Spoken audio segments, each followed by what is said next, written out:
Welcome students, आपका स्वागत है सिंटेक्स इंग्लिश क्लासेस में। तो सबसे मैं चीज़ बताना चाहूँगा इससे पहले कि हमने टॉपिक प्राइमरी ऑक्सिलरी पढ़े है और आज का आपका टॉपिक है मॉडल्स या मॉडल ऑक्सिलरी वर्ब्स। तो ये जो ऑक्सिलरी वर्ब है इसको हम मॉडल्स भी कह सकते हैं और मॉडल भी कहते हैं। टोटल ये 13 होता है। 13 में हम जानेंगे कि go deeply with the name. Number 1 है can, could, may, may, may, might, will, would, shall, should, ought to, must, need, used to, dare। तो यहाँ देखिए एक से लेकर के सीरियल अनुसार टोटल 13 मॉडल्स हैं। कितने मॉडल्स? 13 मॉडल्स। अब 13 मॉडल्स तो है, लेकिन इसमें थोड़ा सा लास्ट के जो 3 मॉडल्स हैं इसको नंबर 1, 2, 3 तीन अलग भागों में इसको डिवाइड किया गया है। कारण क्या है? तो इसको करने का रीज़न है कि ये नीड, यूज्ड टू और जो डेयर है ये 3 मॉडल्स है। इसको सेमी मॉडल्स भी कहते हैं। Semi models, what is semi? Semi का मतलब होता है आधा, हाफ। तो इसको अर्ध मॉडल्स भी कहते हैं। थोड़ा सा यहाँ डिफाइन कर दिए हैं। अब देखिए यहाँ पर थोड़ा सा मैथमेटिकल बेसिस है। m बराबर 1/2 और v बराबर 1/2, मतलब आधा। m फॉर कि ये जो 3 शब्द हैं ये आधा मॉडल्स है और आधा वर्ब है। तीनों को ये आधा मॉडल्स आधा वर्ब भी कहा जाता है। अब इनका प्रयोग कैसे क्या होगा? और देखा जाए ये जो 13 जो वर्ड्स है, ये वर्ब है, इनको एज ए हेल्पिंग वर्ब के रूप में भी कहा जाता है। किसके रूप में? हेल्पिंग वर्ब के रूप में कहा जाता है। हेल्पिंग वर्ब के रूप में कहा जा रहा है, परंतु इसको जो हम कोर्स में जो आता है हाई स्कूल इंटर के जो कोर्स में 9th 11 के कोर्स में प्रत्येक स्टेट के बोर्ड में इसका 2 अंक का 4 अंक का इसका जो फिल इन द ब्लैंक्स में आते हैं। अब जो इसको हम जो जानेंगे ये कुछ ये फार्मूला है। तो एफ बराबर subject plus models plus verb, first verb plus object plus EW plus full stop. अब यहाँ पर जो मॉडल्स को दर्शाया गया है, देखिए इनको हम दर्शाया है हेल्पिंग वर्ब या इसको मॉडल ऑक्सिलरी वर्ब भी कहते हैं। M modal auxiliary verb MAV भी कहते हैं। और यहाँ पर जो V1 लगा है ये टॉपिक के कंडीशन के हिसाब से V1 V3 भी लग सकता है। ऑब्जेक्ट और एक्स्ट्रा वर्ड, इसका जो हमने प्रयोग किया इससे पहले जो हमने प्रयोग किए प्राइमरी ऑक्सिलरी सेम उसी प्रकार का है, तो कन्फ्यूज़न नहीं होना है। हेल्पिंग वर्ब का स्थान कौन लिया है यहाँ पर? Model auxiliary. इसमें तीनों को हमने अलग से दिखा दिए कि आधा मॉडल से आधा वर्ब है, कन्फ्यूज़न होना ही नहीं है। अब इसको जो हम एक एक करके इसका प्रयोग करके जानेंगे है क्या, कहाँ कैसे यूज़ होता है। तो ये तो हमने बता दिया 13 मॉडल्स। अब मॉडल्स का होता क्या है इसको पहले हम जानेंगे, मॉडल्स का क्या यूज़ है। तो सबसे पहले जान लीजिए मॉडल्स का मतलब होता है आदर्श प्रक्रिया। ये होता क्या है? मॉडल्स ये जो शब्द का है, इन शब्दों की सहायता से, शब्दों के माध्यम से हम अपने दैनिक जीवन में या रोज़ होने वाले जो क्रियाकलाप, एक्टिविटीज़, जो बोलचाल की भाषा में इन शब्दों को क्या प्रयोग में लाते हैं। जैसे सलाह, सुझाव, संभावना, उसके बाद क्या कहते हैं देश सेवा, राष्ट्र सेवा, समाज सेवा। तो जो हम रूटीन, जो डेली रूटीन में जो शब्द का प्रयोग करते हैं वो इन शब्दों का जो प्रयोग होता है इसको हम कहते हैं मॉडल्स। तो मॉडल्स में टोटल 13 वर्ड्स होता है, भूलना नहीं, मॉडल्स 13 वर्ड होता है। मॉडल्स में आपका पहला टॉपिक है कैन का प्रयोग। कैन का जो हिंदी होता है सकना। सकना का अर्थ क्या? सकना का मतलब होता है कि करने योग्य, करने योग्य, करने योग्य। और करने योग्य में जो शब्द है इन शब्द से क्या अर्थ निकलता है? तो कैन में जो आता है शक्ति, बल, योग्यता, क्षमता, सामर्थ्य। सामर्थ्य का अर्थ होता है हैसियत भी होता है, कम संभावना, आज्ञा। इन शब्दों का भावार्थ यदि पाया जाता है तो एक कैन के यूज़ में होता है। जैसे एग्जांपल में राम इस भारी संदूक उठा सकता है, तो सब्जेक्ट है राम, हेल्पिंग वर्ब या मॉडल्स ऑक्सिलरी के रूप में किसका प्रयोग हुआ है यहाँ पर? कैन, हेल्पिंग वर्ब के रूप में। तो Ram can lift this heavy box, कि राम इस भारी संदूक को उठा सकता है। ये तो हो गया अब भारी संदूक को उठाना, लिफ्ट करना। तो ये क्या हो गया? इसका इस वाक्य में देखा जाए ये बल या शक्ति का प्रयोग हो रहा है, बल या शक्ति का प्रयोग हो रहा है। अब आता है योग्यता। योग्यता में जैसा आता है कि सुमित अंग्रेजी बोल सकता है, सुमित अंग्रेजी बोल सकता है, बोल सकता है। तो इस वाक्य में देखा जा रहा है सुमित का बोलने की योग्यता क्या है, वो अंग्रेजी बोलने की योग्यता है। तो Sumit can speak English, Sumit can speak English. तो यहाँ पर इस वाक्य में क्या दर्शा रहा है, ये योग्यता दर्शा रहा है। यहाँ पर इंग्लिश के स्थान पर फ्रेंच, जर्मनी, कोई भी भाषा हो सकती है। नेक्स्ट अगला आता है क्षमता या सामर्थ्य। जैसे हमने कह दिया है कि वह एक कार खरीद सकता है, वह एक कार खरीद सकता है। तो कार खरीदने की जो उसकी क्षमता या सामर्थ्य, हैसियत कहेंगे, औकात, तो he can buy A car. तो इसमें देखिए कैन बाय ए कार की वह एक कार खरीद सकता है। अगला आता है कम संभावना। कम संभावना जैसे क्या एग्जांपल कि सोहन इस पत्र को पढ़ सकता है। तो इसमें देखा जाए पढ़ने की जो है उसको योग्यता भी हो रहा है और संभावना भी दर्शा रहा है कि पढ़ सकता है, नहीं भी, हाँ भी।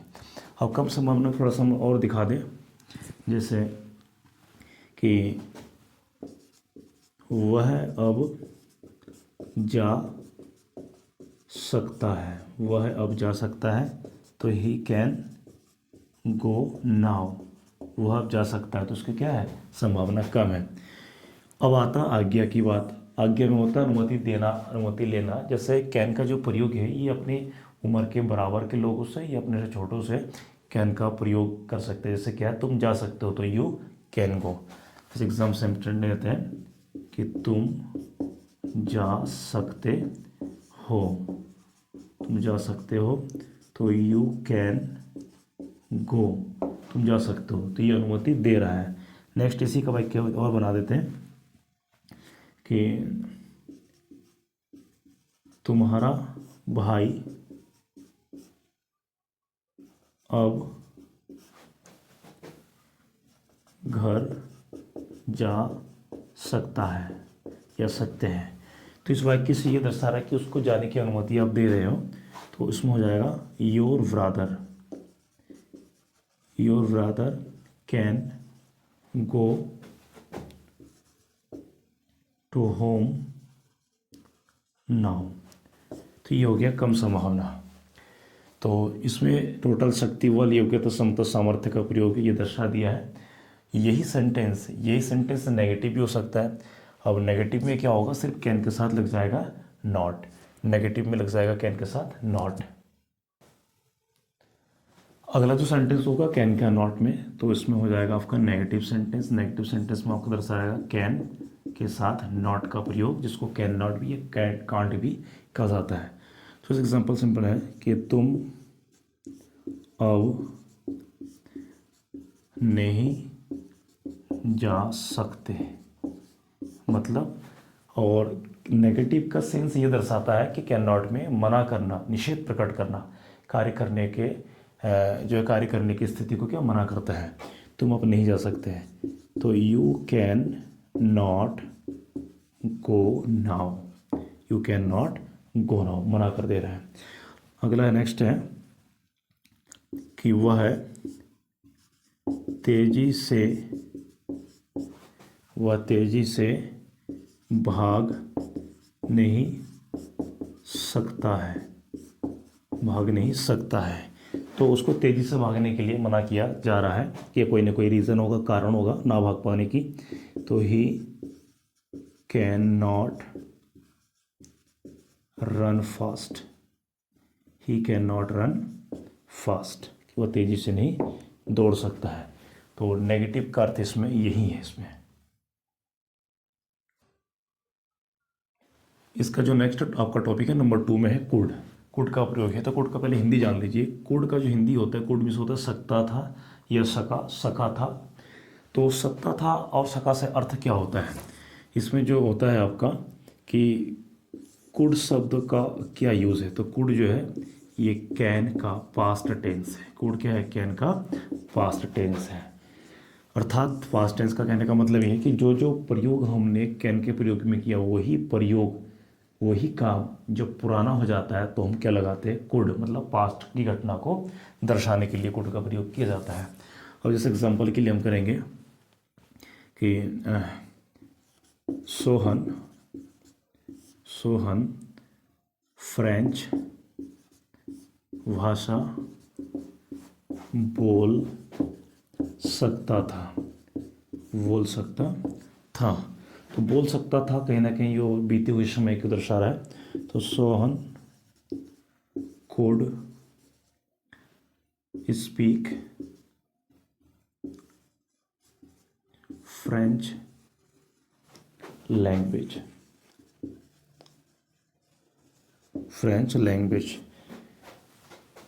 अगला है, वह समय पर गाड़ी पकड़ सका। तो समय पर गाड़ी पकड़ सका का अर्थ यहाँ पर ये हो रहा है कि ये कार्य हो चुका है, मतलब कुछ समय पहले उसने गाड़ी पकड़ लिया। तो ही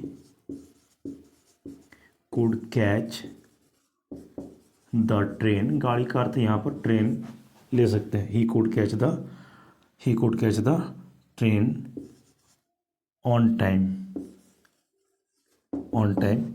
किस समय पर, कि बहुत समय पर गाड़ी पकड़ सका। He could catch the train on time. ये हो गए आपके जो सेंटेंस है, इसमें देखा जाए संभावना है इसमें। अब अगला आता है कि इसमें वल का प्रयोग, योग्यता इसमें हो गया कि भाषा बोल सकता था, योग्यता में आ गया। अब वल का शक्ति का प्रयोग, जैसे वह लड़का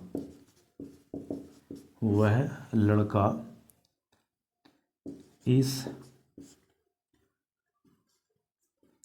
भारी लट्ठे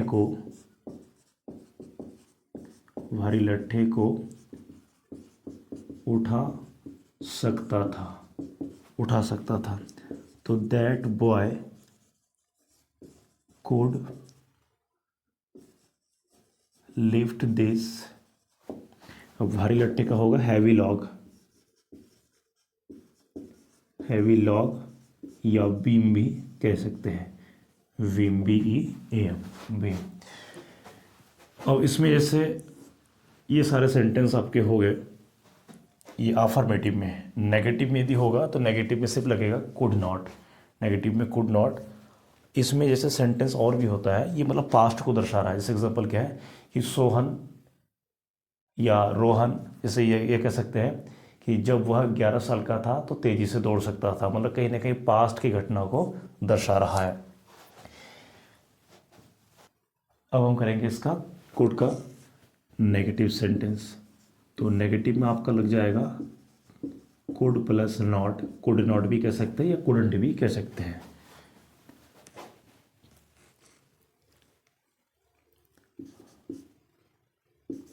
इस सेंटेंस है, प्रियांशु तेजी से नहीं दौड़ सका। तो सेंटेंस से ये पता लग रहा है कि ये भूतकाल का समय है और कार्य इसको क्या है, दौड़ नहीं सका, मतलब उसको समर्थ है, क्षमता है, परंतु क्या है, ये ना के बराबर है, मतलब नेगेटिव में। तो प्रियांशु कुड नॉट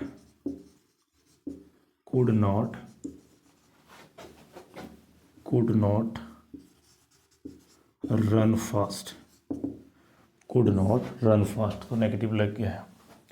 जैसे मैं उसे बुला ना सका, या बुला नहीं पाया, बुला नहीं सका था। तो I could not call him. यहाँ पर उसे में हिम या हर कोई भी हो सकता है। तो ये हो गया आपके नेगेटिव सेंटेंस।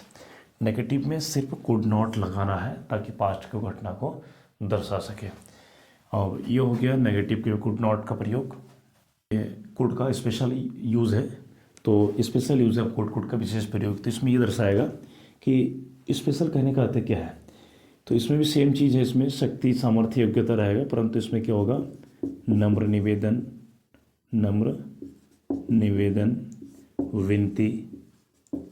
विनती, मतलब इस प्रकार के जो सारे शब्द होगा उसमें रिक्वेस्ट का फीलिंग्स रहेगा, रिक्वेस्ट की फीलिंग्स इसमें पाई जाएगी। और कुड का प्रयुक्त है, परंतु इसमें क्या होगा कि ये वर्तमान काल से संबंधित होगा। जैसे एग्जांपल क्या है कि वर्तमान काल से संबंधित होगा, परंतु ये जो वाक्य होगा ये हम लिखेंगे यूज़ का क्या है, कुड का प्रयोग में। जैसे एग्जांपल है आपका, अब रिक्वेस्ट क्या है, क्या आप मेरी मदद कर सकते हैं, क्वेश्चन मार्क। अब ध्यान देना, मैं वही कह रहा था कि प्रेजेंट में होगा, वर्तमान काल से संबंधित, लेकिन लगाएंगे कुड। ये वाक्य होगा आपका इंट्रोगेटिव में होगा, परंतु लगेगा कुड। जैसे क्या है कि क्या आप मेरी मदद कर सकते हैं। वाक्य का सेंस देखिए कि क्या आप मेरी मदद कर सकते हैं। आप यदि रिक्वेस्टनेस, विनती, प्रार्थना झुक के नहीं बात करेंगे तो आपकी क्या मदद नहीं करेंगे, धमकी दे के बात करेंगे तो आपका क्या मदद नहीं मिलेगा। तो क्या आप मेरी मदद कर सकते हैं, इस वाक्य से क्या दर्शा रहा है कि आप उनको रिक्वेस्ट कर रहे हैं। तो इसमें क्या लगेंगे, कुड यू हेल्प मी, कि क्या आप मेरी मदद कर सकते हैं। नेक्स्ट अगला होगा, क्या आप जरा या कृपया हटकर बैठ सकते हैं, क्वेश्चन मार्क। तो इसमें आप रिक्वेस्ट कर रहे हैं कि आप थोड़ा सा हट के बैठिए ताकि मुझे भी सीट मिल जाए। तो कुड यू प्लीज़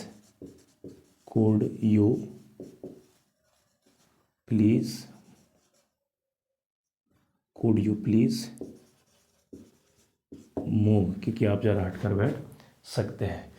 इसमें जैसे और भी दे सकते हैं, यदि हम रिक्वेस्ट में ही कोई परमिशन लेते हैं, आज्ञा लेते हैं, जैसे कि क्या आप मुझे अपनी किताब दे सकते हैं, तो इसका होगा कुड यू लैंड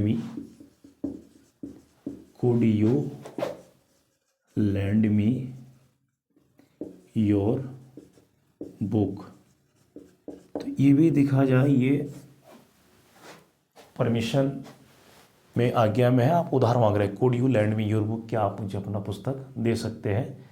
तो देखिए, अब हमने कुड का हिंदी क्या हो रहा है, सकता था, सका।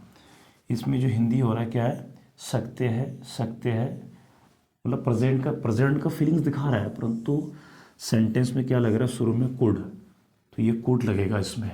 तो इसका रूल यही है कि इस प्रकार के सारे शब्द हो और उसमें प्रार्थना, विनती, नम्र निवेदन का हो, रिक्वेस्ट का फीलिंग्स हो, तो ये लगेगा। मॉडल्स का आपका ये तीसरा टॉपिक है, यूज़ ऑफ मे का प्रयोग। मे का हिंदी भी सकना, कैन का हिंदी भी सकना था, मे का हिंदी भी सकना, परंतु इसका यूज़ अलग है, इसका कैटेगरी अलग है। तो इसमें जैसे अब मे के प्रयोग में क्या क्या चीज़ आएंगे, तो ये जान लीजिए। तो इसमें आपका होगा मे के प्रयोग में, यदि वाक्य में अधिक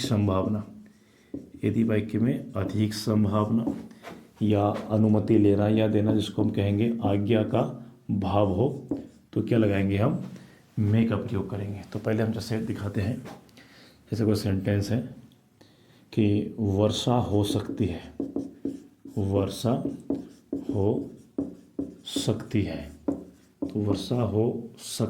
है, ये जो आपका सेंटेंस है, वर्षा होना ये संभावना के हिसाब से होता है। तो वर्षा प्राकृतिक है, तो लगाएंगे ईट में रैन, वर्षा हो सकती है। दूसरा है संभावना में, यदि हम लेते हैं कि वह लड़का कमज़ोर हो सकता है। तो लड़का का कमज़ोर होना उसके स्वभाव, उसके एक्टिविटी के माध्यम से हमें क्या ज्ञात हो रहा है। तो वह लड़का, दैट बॉय मे बी हो सकता है, मे बी वीक। तो इस सेंटेंस में लड़के की क्या है, कमज़ोरी को दर्शा रहा है और उसमें क्या संभावना ज़्यादा है। तो इस प्रकार का सेंटेंस। अब है आज्ञा मीन्स होता परमिशन लेना या देना। तो जैसे एग्जांपल है कि, और खासकर मे का जो प्रयोग है अपने से उम्र में बड़ों के लिए करते हैं, अपने से उम्र में बड़ों के लिए, और जहाँ पर सम्मान देने की बात आती है। तो जैसे आप जाइए या जा सकते हैं। आप जाइए या जा सकते हैं, तो ये बड़ों के लिए कहा जा रहा है। तो यू में गो, कि आप जाइए या जा सकते। यही सेंटेंस जैसे हम अनुमति लेंगे, ये क्या होगा? अनुमति देना, परमिशन लेना हो गया। अब आता है क्या मैं अंदर आ सकता हूँ? अंदर आ सकता हूँ। स्टूडेंट्स ध्यान देना, ये सेंटेंस मोस्टली स्कूलों में यूज़ होता है। यहाँ तक कि ऑफिशियल वर्क में भी यूज़ होता है, कि कहीं पर किसी स्थान में एंट्री करने के लिए होता है, रूम आदि के लिए, स्कूलों के लिए काफ़ी होता है। तो क्या मैं अंदर आ सकता हूँ? तो मे आई कम इन, कि क्या मैं अंदर आ सकता हूँ। और नेक्स्ट होता है, जैसे आप अपने पेरेंट्स से बात कर रहे हैं कि क्या मैं मम्मी वहाँ पर खेलने जाऊँ, क्या मैं बाहर जाऊँ, क्या मैं घूमने जाऊँ, तो उसको होता है मे आई गो टू प्ले आउटसाइड, कि क्या मैं बाहर खेलने जाऊँ। कोई ज़रूरी नहीं है कि सकता शब्द ही आएगा, जाऊँ या जा सकता हूँ।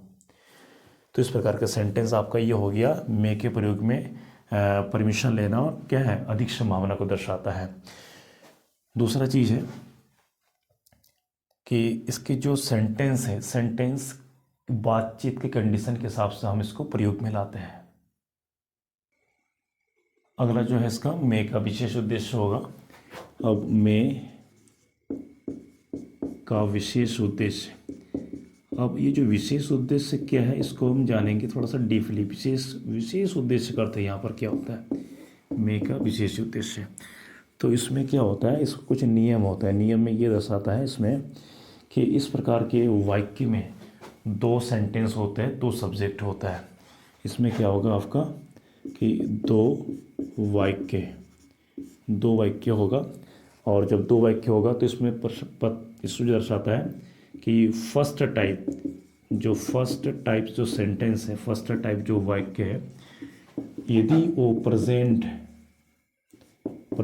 इंडेफिनिट टेंस में हो, तो सेकेंड टाइप के जो सेंटेंस है वाक्य में, उसमें ये यहाँ पर जुड़ जाता है कि सब्जेक्ट प्लस में plus V1 plus object plus EW, यहाँ पर ये लग जाएगा। और इनको जो जोड़ने के लिए और इस दोनों सेंटेंस के बीच में जो हम जॉइंट कर देते हैं, इसमें आएगा सो दैट का मतलब होता है ताकि। और ये जो सो दैट जो शब्द है, ये दोनों वाक्य को जोड़ता है, कनेक्ट करता है। तो सो दैट से ये दर्शाता है कि वाक्य में उद्देश्य है तो कैसे है, इसे सेंटेंस करेंगे। और ये रूल वेरी इंपॉर्टेंट है, ध्यान देना। दो वाक्य होगा डबल सेंटेंस, फर्स्ट टाइप के वाक्य में प्रेजेंट इंडेफिनिट टेंस का भाव हो, और तो दूसरे वाक्य में आपका सब्जेक्ट के बाद में V1 लगते हैं, और दोनों वाक्य को जोड़ने के लिए सो दैट लगाते हैं। जैसे एग्जांपल के रूप में हम करते हैं,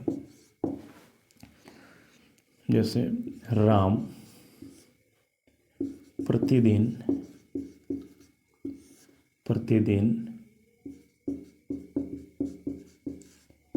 अंग्रेजी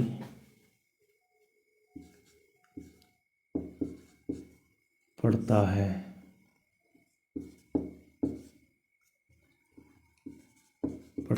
ताकि वह परीक्षा में अच्छे अंक पा सके या ला सके या प्राप्त कर सके। तो पहले ध्यान देना, इसमें जो आपका सेंटेंस है, राम प्रतिदिन अंग्रेजी पढ़ता है, ता है ती है, ये जो सेंटेंस है ये प्रेजेंट इंडेफिनिट है और ये प्रथम है। दूसरा क्या? ताकि वह परीक्षा में अच्छे अंक प्राप्त हो सके। तो ये आपका हो गया फर्स्ट सेंटेंस, ये हो गया सेकेंड सेंटेंस, और बाकी को जोड़ने का काम कौन कर रहा है? ये तीसरा ताकि शब्द। तो हम क्या कहें? राम प्रतिदिन अंग्रेजी पढ़ता है, क्यों पढ़ता है? ताकि वह परीक्षा में अच्छा अंक पा सके। तो उसका उद्देश्य क्या है कि रोज पढ़ना, प्रतिदिन पढ़ने का अर्थ होता है कि वो परीक्षा में अच्छे अंक का क्या है? प्राप्त कर सके। तो बनाएंगे उसको सेंटेंस प्रेजेंट टेंस के हिसाब से। तो राम प्रतिदिन पढ़ता है, Ram reads reads English every day या डेली। अब ताकि का अंग्रेजी सो दैट वह परीक्षा में अच्छे अंक प्राप्त सके। फार्मूला हम इसका प्रयोग करेंगे यहाँ पर। अब राम जो है पुरुष से लड़का, तो क्या लगाएंगे इसके लिए ही में, और वर्ब क्या है प्राप्त करना, ही मे गेट या ऑफ्टेन सिक्योर कुछ भी लगा सकते हैं। That he may get good marks, he may get good marks. तो देखिए ये आपका जो है राम रीड्स, ये आपका क्या है present indefinite tense. So that वाक्य को जोड़ रहा है, और ये ही के बाद में सब्जेक्ट आपका हो गया ही, और हेल्पिंग वर्ब क्या है मे के रूप में लगा है।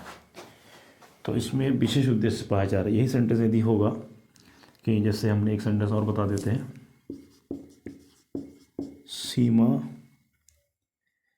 समय पर गृह कार्य पूरा करती है ताकि वह पढ़ सके। तो इस सेंटेंस में ये दर्शा रहा है कि सीमा कार्य को समय पर करती है और उसका उद्देश्य क्या है, ताकि वो पढ़ सके। तो टेंस क्या पूरा करती है, प्रेजेंट इंडेफिनिट टेंस का अफर्मेटिव सेंटेंस है, तो इसका फार्मूला है सीमा पूरा करना का कंप्लीट्स, सीमा कंप्लीट्स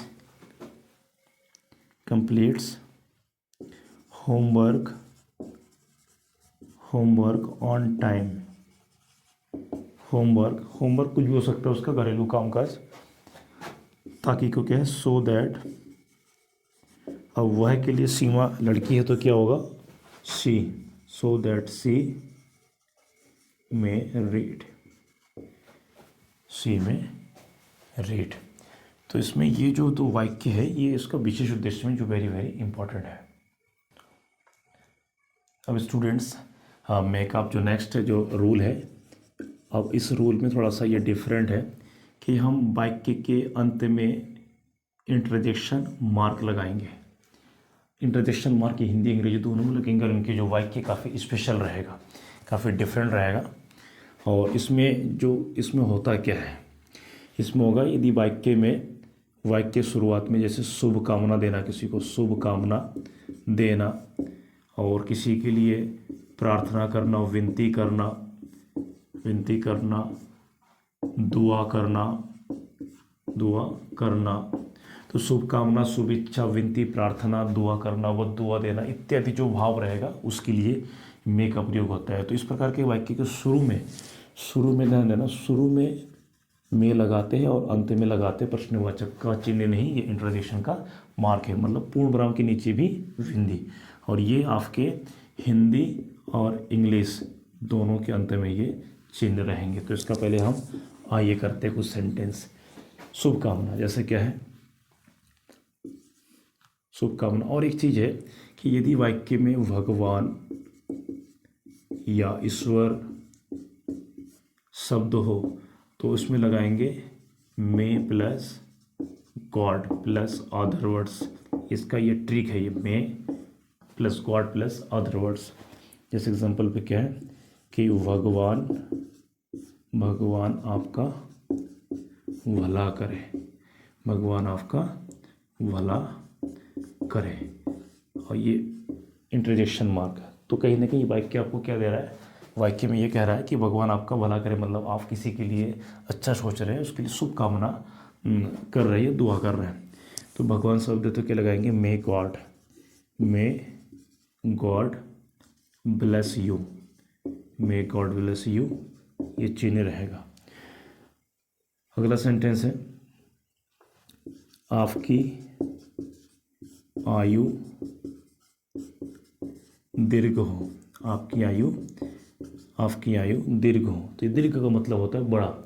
तो may you live long, may you live long.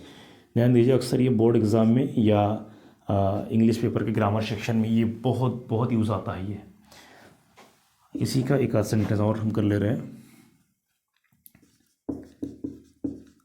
आपकी यात्रा सफल हो, आपकी यात्रा सफल हो। तो मैं सक्सेस या सक्सीड योर जर्नी। तो इन सब बातों से ये दर्शा रहा है कि आप किसी के लिए दुआ कर रहे हैं, किसी के लिए विनती कर रहे हैं।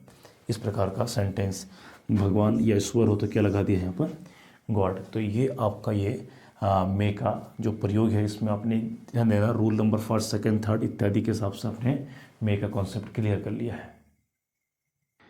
अगला है आपको माइट का प्रयोग है। और माइट होता क्या है ये, तो मे का जो पास्ट टेंस है वो आपका क्या है, माइट। मे का क्या बना है, पास्ट टेंस माइट बना है। और इसमें माइट में क्या यूज़ है, अर्थात ध्यान देना कि जो कार्य हमने मे के प्रयोग में किया है वही कार्य जब पुराना हो जाता है या कई समय बीत जाता है तो उसको जो है दर्शाने के लिए माइट लगाते हैं। जैसे उसमें क्या था कि अधिक संभावना, अनुमति लेना देना, विशेष उद्देश्य का भाव, तो इसको हम सेम वही चीज़ करेंगे। तो पहले हम संभावना से दर्शाते हैं, संभावना होगी, अनुमति, तो वाक्य बनाते हैं। जैसे क्या है कि उसमें क्या था, वर्षा हो सकती थी। सेंटेंस देखिए, वर्षा हो सकती है, उसमें ऐसा था तो बट यहाँ पर है नहीं, यहाँ पर लगा देंगे वर्षा हो सकती थी। इट प्राकृतिक है, it might rain, it might rain, वर्षा हो सकती थी।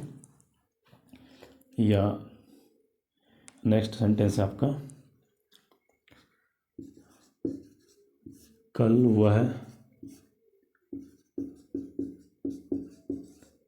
वह अंग्रेजी बोल सकती थी। और वह सकती थी तो she might speak English yesterday। थोड़ा सेंटेंस को ध्यानपूर्वक देखिए। वह कल अंग्रेजी बोल सकती थी, तो बोल सकती थी का मतलब क्या है, संभावना के साथ उसकी क्या है और सेंटेंस आपका क्या है, ये पास्ट में है, तो वह अंग्रेजी बोल सकती थी।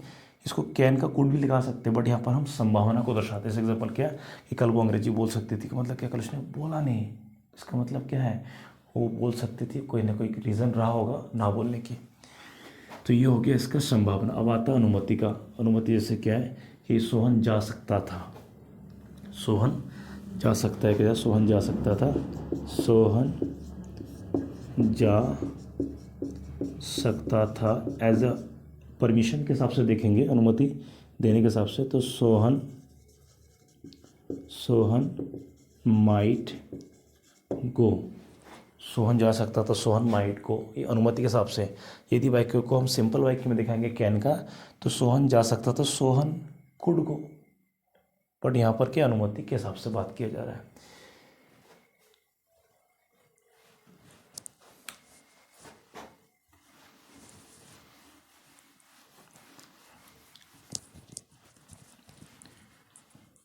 अब यही चीज, अब माइट का जो प्रयोग हम करेंगे पास्ट टेंस में विशेष उद्देश्य के हिसाब से करेंगे। तो विशेष उद्देश्य जैसे हमने पढ़ा था मे के प्रयोग में कि वर्तमान काल में यदि कोई विशेष उद्देश्य हो तो प्रथम वाक्य में प्रेजेंट इंडेफिनिट टेंस, दूसरे वाक्य में सब्जेक्ट। बट इसमें हम ध्यान देना, इस प्रकार के वाक्य में क्या होगा, दो वाक्य होगा सेम उसी की तरह जो मे का विशेष प्रयोग पढ़े थे। तो फर्स्ट वाक्य में आपका होगा पास्ट इंडेफिनिट टेंस, और सेकंड टाइप के जो वाक्य में इसमें होगा सब्जेक्ट प्लस माइट। यहाँ गौर करना है, यहाँ आपका गौर करना है, उसमें क्या था, मे था, बट इसमें क्या आएगा, माइट। और इन दोनों वाक्य को जोड़ने के लिए क्या लगा देंगे, उस पहले की तरह सो दैट क्या करेंगे, दोनों वाक्य को जोड़ने के लिए सो दैट लगाएंगे। और सो दैट का मतलब होता है ताकि। जैसे सेंटेंस है, एग्जाम्पल के रूप में हम ले रहे हैं, राम कठिन परिश्रम करता था ताकि वह अच्छे अंक ला सके या पा सके या प्राप्त कर सके। अब ध्यान देना, राम कठिन परिश्रम करता था थी, ये पास्ट इंडेफिनिट सेंटेंस है, तो बनेंगे पास्ट इंडेफिनिट के हिसाब से। तो राम वर्क हार्ड, ताकि के लिए क्या लगा देंगे, सो दैट वह अच्छे अंक प्राप्त कर सके। वह कौन है, राम है, तो ही माइट, अब ध्यान दीजिएगा विशेषकर यहाँ पर क्या लग रहा है, मे के स्थान पर might, he might get good marks. तो सेंटेंस यदि आप पिछला जाके देखेंगे तो मे के विशेष प्रयोग में यहाँ पर क्या लग रहा था, प्रेजेंट इंडेफिनिट टेंस, और यहाँ पर मे, बट यहाँ पर पास्ट में माइट है, तो इसीलिए क्या है, वर्ब का सेकंड फॉर्म। वर्ब का सेकंड फॉर्म का मतलब पास्ट इंडेफिनिट सेंटेंस का अफर्मेटिव है, सो दैट वाक्य में तो लग ही रहा है, और इसमें क्या लग रहा है, माइट। तो राम कठिन परिश्रम करता था का मतलब क्या, बीता हुआ समय, कल परसों पिछले सप्ताह। तो राम को कठिन परिश्रम करने का उद्देश्य था ताकि वह अच्छे अंक प्राप्त कर सके। एक सेंटेंस और, कि सीमा ने समय पर खाना पकाई ताकि वह पढ़ सके। तो पकाई पास्ट इंडेफिनिट सेंटेंस है। सीमा कुक्ड फूड, या कुक्ड द फूड भी लगा सकते हैं, Seema cooked food on time so that वह पढ़ सके। अब सीमा क्या है, सीमा यहाँ पर, सीमा इज ए गर्ल, तो so we can use she might read, तो माइट का जो यूज़ होता है ये अधिकतर संभावना के लिए और ये विशेष उद्देश्य के लिए अधिकतर ये बोर्ड के एग्जाम में आता है।